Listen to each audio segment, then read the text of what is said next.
see other innovators, thought leaders, and people who are changing the world that we live in right now to educate and inform so we are able to move forward because we've had a very dodgy 2020. I am very excited to introduce today Matthew Yazzie. He is Strategic Director at The Collective, a DEI lab. Matthew started his career at Google, where he founded the Google American Indian network known as GAIN. He is a 16-year diversity and inclusion veteran and an Indigenous and mental health advocate in Silicon Valley. Today, Matthew is advisor to progressive organizations such as Women 2.0, who are focused on gender diversity and inclusion in startup spaces, another company called Spot, an anonymous reporting system using AI to combat harassment and discrimination, and Project Include, which is giving everyone a fair chance in tech. Now, if Matthew looks familiar, it might be because he was featured in Oprah magazine. And thanks for his work with Carl Sagan's Planetary Society, he's even given a keynote at NASA. So everybody's got to listen to this interview. Welcome, Matthew. It is so great to have you on the show. Thank you so much for having me. It's really great to be able to chat with you. It's wonderful. So let me ask you, you've been 16 years in DEI. You've been pioneering and speaking out loud to companies far and wide. We're in a very unique place. So what are you stoked about right now? I'm really excited that people right now are starting to question exactly why we're doing what we're doing. We have, I think, taken it for granted that conversations have been happening for decades. And regardless of whether or not I think some individuals feel like momentum's either being made or not, I think the fact that we are starting to question ourselves a little bit more deeply as to why we are starting to barely be involved in issues, about why perhaps we may have been ignorant to particular issues in trying to even engaged in the dialogue, I think is really important. And I think people are finally opening themselves up in some kind of vulnerable way, given COVID. Just the perfect storm of a bunch of things had to happen in order for us to finally pay attention to issues.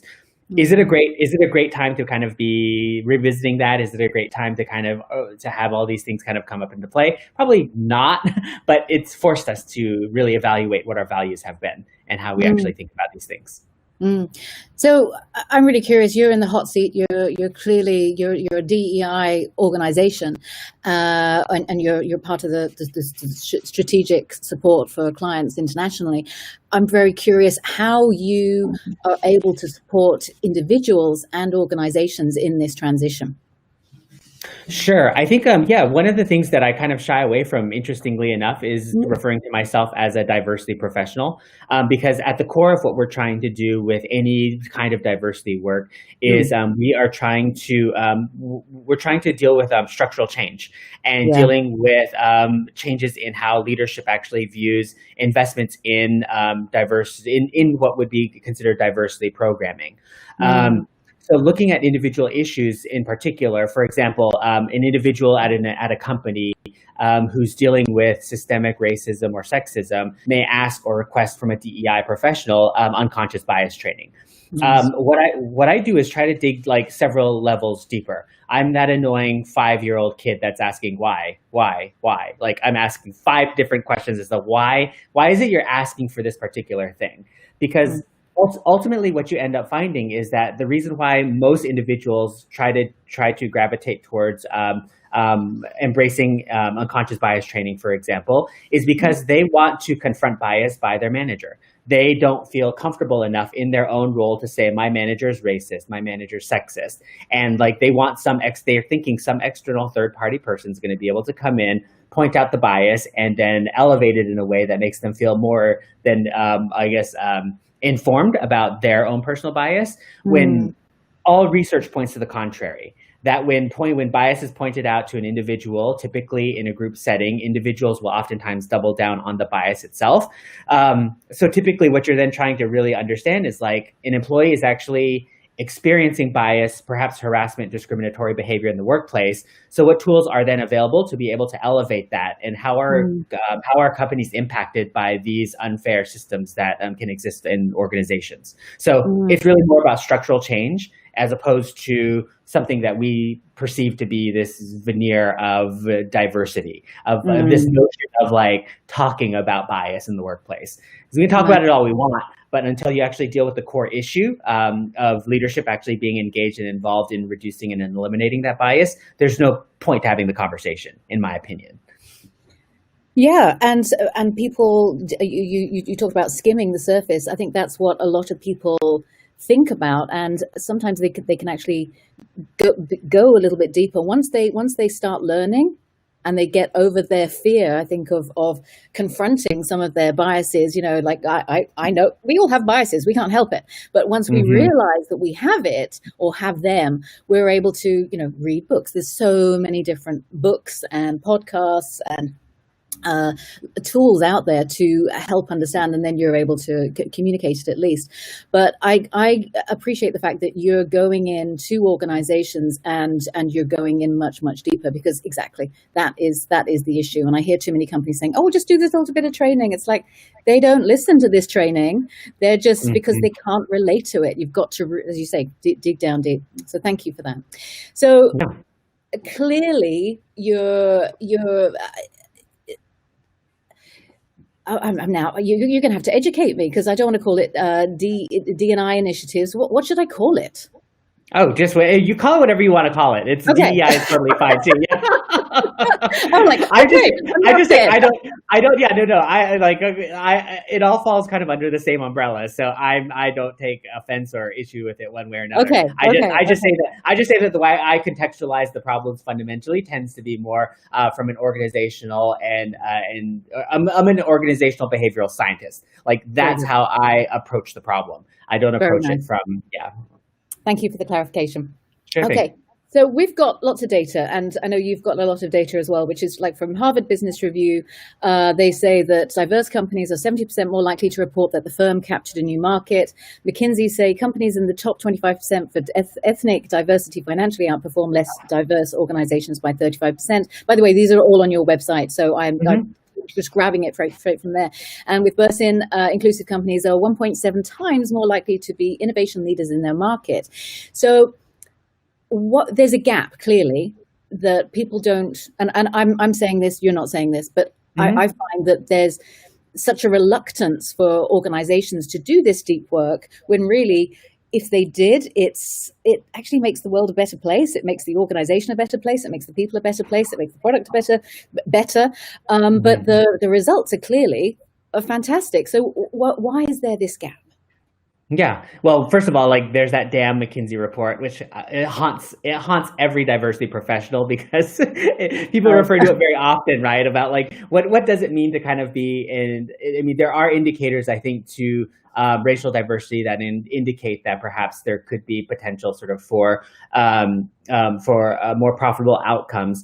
The problem is when we start relying on data that sort of plays into that narrative, we oftentimes are playing into this overall narrative of trying to placate a lot of typically straight, white, cisgendered men in trying to invest into diversity programming. I don't see straight, white, cisgendered male parents going to their preschools or to wondering about sending their children to science camps and trying to justify that having a more diverse and broad set of experiences is beneficial to them in their lives. They will not think twice about sending them to computer science camps. They will not think twice about sending them to language camps. They will not think twice about the investments that they're making in their own personal lives about the value of diversity. So why is it that we've tended to kind of gravitate towards making these justifications on why DEI initiatives or why these things matter? So fundamentally, any organization will continue to make investments if it impacts the bottom line in a financially profitable way. So if a company's revenue becomes heavily dependent on having Portuguese, it takes off in Brazil, having Portuguese speakers then becomes crucial to the business needing to run. You sure as hell would have every board member at a company, every CEO at a company, every director at a company, every straight white cis male dude at any organization would be asking and reaching out to every person that they can, if they have any Brazilian individuals working or any affinity groups that have been involved, even peripherally at college or university, they'd be asking everyone who speaks Portuguese inside and out, friends, family, or whomever, how they can get access to those resources. So it's not about the ability or the lack of the ability, or it's not about an ability to understand and contextualize these things. It's the whether or not these individuals actually feel like the investment is worthwhile. And oftentimes, I feel bad for a lot of DEI professionals because we oftentimes put ourselves on the scrappy side of making justification for these things and acting as if these leaders need to be handheld in understanding these concepts. When in reality, they certainly know how to deal with these things. They already know the value of a broad-lived set of experiences. They're just not willing to invest in their companies in order to do that for their employees. Like we need to call it like it is. They know how to do it. They're choosing not to invest already. What's the magic phrase or word then for people to decide, wake up one morning and say, yep, I'm going to invest. I'm going to make this investment. I mean, a lot of it's driven by narratives. No one breaks out the McKinsey report at Thanksgiving dinner, right? Like so you're not telling your racist uncle, like, oh, by the way, here's a McKinsey report that shows the value of these things, and like, no, like, so why is it we take a very different approach when we discuss these issues than with executives? I don't understand. All of a sudden, then the numbers mean a completely different thing, and when you're dealing with investment of in DEI programming, you're trying to move the needle with metrics and numbers that, of course, have meaning and impact. But fundamentally, you're not driving investment based on sort of the numbers of the outcome. You're basing sort of the investment on the narrative that's being told. So the narratives matter. Narratives 100% matter. Which people are you getting in front of the leaders in order to be able to change people's minds? Again, think about Thanksgiving dinner. Like, what tools are you bringing to the conversation in order to make people change? Very good. I like that aspect because I think it's a bit of a conundrum because and there is that gap, and I think people are struggling with knowing how to bring it together. So I like that. Thank you. So clearly, I look at John Lewis. When he died, that made a huge impact to a lot of people, and his legacy of create good trouble is very strong. So I'm very curious. I think I know the answer, but I want to ask you the question: what good trouble are you making? I'm constantly stirring things up. I am currently trying to press individuals on this moment of time where I'm pressing people to understand like what happened with all those books people were reading during the Black Lives Matter movement. Like, so when you reposted that thing on Instagram, like how much progress did you make posting that black square that you did on that one Tuesday? Like, Tell me the things that the actionable things that you've taken away from the research and the lists of things and the things you were posting and resharing, like pressing people on like where are all those posts now? Where is all the dialogue now? Like, these issues are continue to be prevalent. We're still trying to press narratives around how Black individuals in America just have a fundamentally different experience. Where is that? And yeah, so that's what I'm continuing to try to do. Just press people. Like, what's the outcome? Like, you said you were going to read all these books and do all these things. What actually happened? Yeah, that is wonderful. I was talking to a neuroscientist about this, and she was on the podcast earlier this month, and she was explaining from a neuroscience perspective, it just takes a long time. There is this trickle-down effect where you read something and then something will connect with that, and then you'll then be able to at least start speaking about it more confidently. But I think your statement of wanting to say, so what was the outcome of that? You read the book. What is the outcome? What are you doing about it? Is, I think, a very powerful one because it will engage people to wake up a little bit faster. Yeah, I mean, the thing is, these things aren't mutually exclusive. You can carry a protest sign at the same time you're reading a book or listening to a podcast. Like, the say like, why do we make these things this linear journey? For life being as complex as it is, we Mm, continue to navigate towards these very binary sort of approaches to being able to deal with things. We treat these things as being mutually exclusive, yes. and I certainly appreciate like.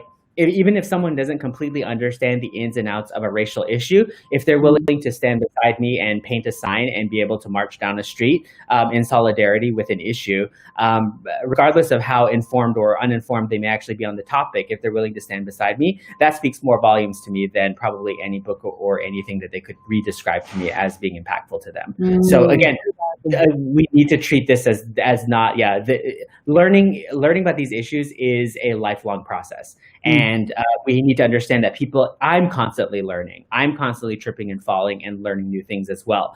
And so I understand that I'm going to always be probably the most uninformed individual in the room.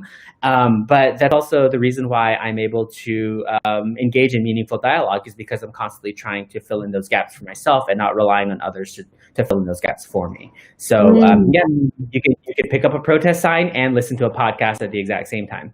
Not mutually exclusive. I love it. I love it. I love it.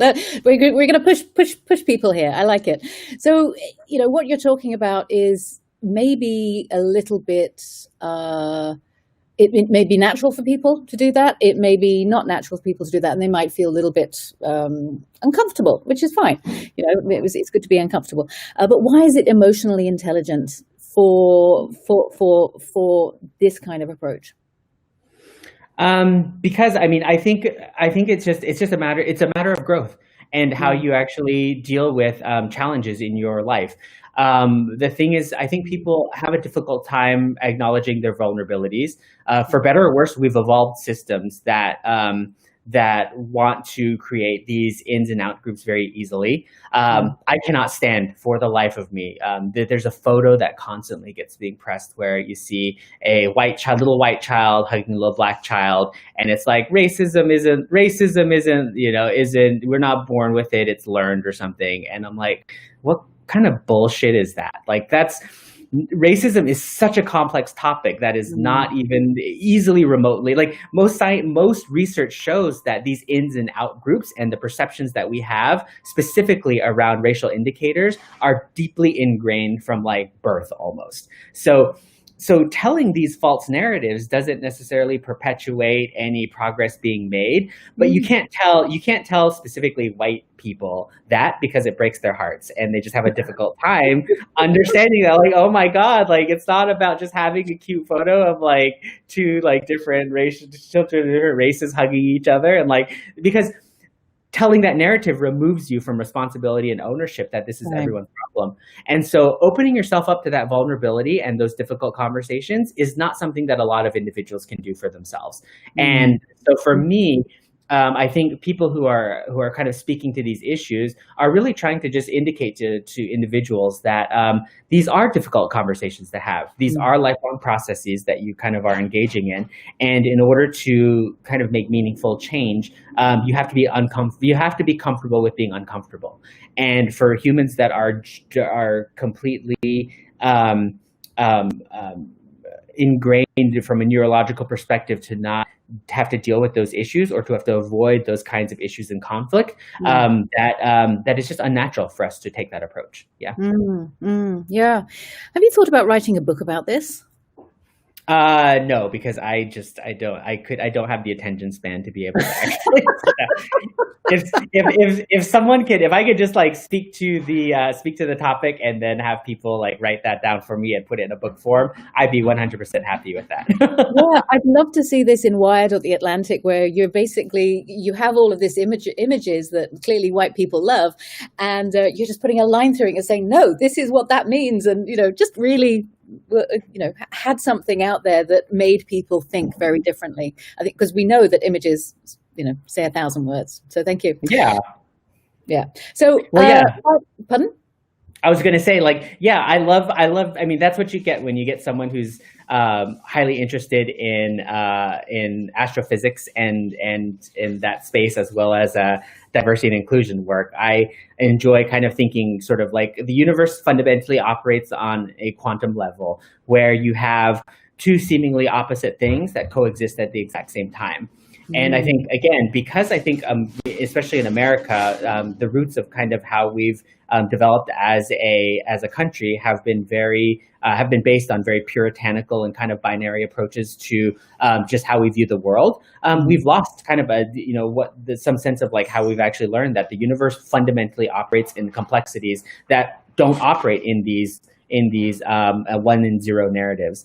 And so being able to challenge people to think again, like these things aren't necessarily mutually exclusive. You can be engaging an employee, you can be engaging your Black colleague on issues of race in the office and making progress. And you can also, in that same conversation, be doing the most harm to that individual in the same conversation. Those two things actually can happen at the exact same time. So why is it we've narrowed in on trying to make things as kind of simplistic as it is when in fact we need to give ourselves a little bit more of a break because these issues are way more complex fundamentally. They are, and I'm really glad that you said that because I think again we all want a very simple. We in this. In our digital world, we're used to almost pressing a button and getting the solution and finding the solution and it being a very quick, easy win. And thank you for bringing the science into it because clearly it is very complex. And you're right that what you say to somebody may actually offend somebody. You just don't know what's in their mind, what systems they have in their head. So thank you for saying that. So my last question to you is what can viewers take away? Just one thing. What one thing can people do to change? Yeah, I think one, I mean, honestly, is just being engaged in the conversation. It sounds so simplistic, and I think that's kind of the toughest thing to kind of be is actually in the conversation and to be listening to people talking about this and to be taking care of themselves in the process. None of this work matters unless they are willing to be, again, comfortable with being uncomfortable and be willing to question themselves and have the dialogue. So to the extent people are engaging in the conversation, that's like half the battle, getting people to show up. And the rest of it really is fundamentally then just being open to learning. And how do you actually, how are you just pushing yourself to just learn a little bit more each day? And don't press yourself to, if you're not a book reader, don't read a book. Like no one's telling you to read a book. Listen to a podcast. Watch a BuzzFeed video. Like people that watch a TikTok video. There's some amazing TikTok producers of content who talk about the being deaf and hard of hearing and what that experience is like, and accessibility tools being problematic in tech. And like there's just a number of people who are telling these narratives in a capacity that are far better than I think I'd be able to ever tell. And so the content's there in the format that you really want. It's just a matter of you reaching out and getting it. Yeah, you have to go and get it. Okay, so learn a little bit every day. And when you do, what are you going to do about it? Exactly. Actionable. Just do something. God, I'm like, because these things are just like lifelong issues. So like we could talk about these things in circles for lifetimes. And but the problem is like, what are you doing that actually is impacting change? I'm tired of people reading books and not doing anything. I'm like, what was the point? It just engage in the dialogue, talk about how it pressed you in a way that made you uncomfortable. Like be open and honest with individuals about it. What's the purpose? What's the purpose of actually informing yourself? Is it just to sit in a little room and like be sad about something that you didn't know? Like if you are a 45-year-old white straight cis woman and you're like, this is the first time I've ever been confronted with privilege in my life where I didn't realize racism was this rampant, don't sit in a corner and be sad about it. Like, yeah, have that moment for yourself and do it. We've all had those moments, but share that narrative. Tell other people that, don't stigmatize it. Tell people that it's sad. It's sad that is where America is, that you're able to live 45 years of your life and never be confronted with the issues of racism to the extent you're seeing it right now. That's what impacts change. Owning that narrative and being vulnerable to that extent. Because when people see that vulnerability and honesty in others, they're willing to start bridging that gap and being open and more honest and vulnerable with you. Yes, the conversations just become so much richer. You're absolutely right. Yeah. You have been a fantastic guest, Matthew. Thank you so much for your time, and I wish you a great day.